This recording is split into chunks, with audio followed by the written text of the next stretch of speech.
All right, so today I want to talk about different tools to help you win in a competitive situation. There are two things that will help you significantly, and I want to go over those today. First one is called the escalation clause. The escalation clause is an addendum that you add to your purchase agreement, and it's really there to protect you and to help you get the best deal, but also to be competitive. And this is how it works. If multiple offers are received, this addendum says how much the price will go up incrementally to a maximum amount. So we're going to give the example of a home that's starting at $200,000 and how this would work. So let's say we get 3 offers and they all do escalation clauses. Your starting price is the price of the home. That will be discussed when we're writing the offer. But for the case of this example, we're starting at $200,000 and we're choosing to increase the offer in increments up to our max limit. In this example, our max limit is we're willing to go up to $250,000, starting at $200,000 in $2,000 increments. Now, offer 2 is doing an escalation clause starting at $200,000 in $1,000 increments up to a max of $240,000. Offer 3 is starting at $200,000, doing $2,500 increments up to $235,000. So the way this would work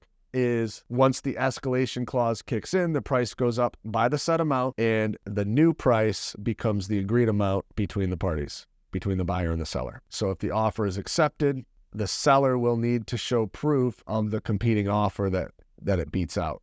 All right, so in this example, offer number 1 wins at $242,000 because it's $2,000 over the next highest offer, and they still didn't reach their max. They got the best deal in competition with the other offers, but that's how it works. Okay, the other thing I wanted to touch on with a competitive offer is called an appraisal gap guarantee. An appraisal gap guarantee is assurance to the seller that when the price goes above asking, especially significantly higher, the buyer provides additional security if the appraised value falls below the agreed purchase price. So again, after you get an offer accepted and you go through inspections, the lender is going to appraise the value of the home. They're going to take a look and see that the price that they are lending matches the value of the home or exceeds. So an appraisal gap guarantee written into a contract, again, is another addendum that you write into your purchase agreement when offering on the home to explain that if the value of the home appraises less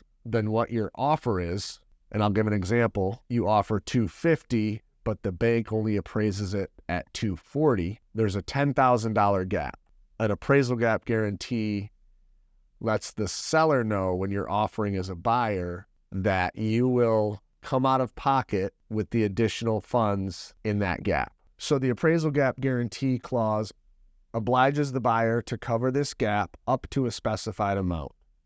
Essentially, the buyer commits to bridging the difference between the appraised value and the purchase price using their own funds. What this does is it gives confidence to the seller to let them know, hey, if the price of the home appraises less than what you're paying for it, you're still willing to cover a portion of that gap. And that amount that you cover is determined by what you're willing to cover. So for example, when you're writing an offer, you might have a $10,000 appraisal gap. And that's telling the seller that if the price of the home appraises lower than what the lender is willing to lend, you're okay coming out of pocket with up to $10,000 to cover that gap. Of course, when we write offers, we're going to be going through comparables in the area so that there's no surprises. It's something that does come up every once in a while, so it's a good competitive point in writing offers.